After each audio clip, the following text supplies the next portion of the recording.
Welcome to Luca and Miguel. Enjoy the video. You begin by collecting the essentials so you can act fast. You sign into the affected YouTube account and then reproduce the bug while noting precise steps and device details.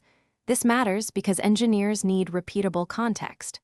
Once done, make sure to clear app cache and take one short screen recording. This shows the failure mode. You also save any drafts before clearing data because restoring state prevents lost work. These actions speed diagnosis and avoid wasted time. Next, you execute targeted fixes that resolve most issues. First, force quit an update or reinstall the app from the official store because corrupted installs cause odd behavior.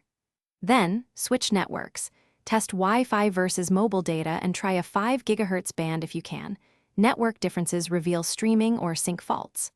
Also disable browser extensions, experimental flags, or beta features and test in incognito or on another device, since isolated environments show whether the problem is local or account-related. Finally, you wrap up by confirming resolution and escalating when needed.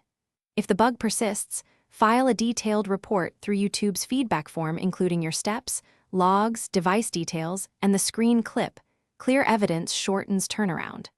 Also verify account-wide settings like content filters, country selection, and playback quality defaults because they can masquerade as bugs.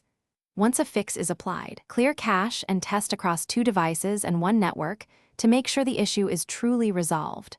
Repeat only if it recurs. Thanks for watching and please subscribe. It's the best investment you'll ever make.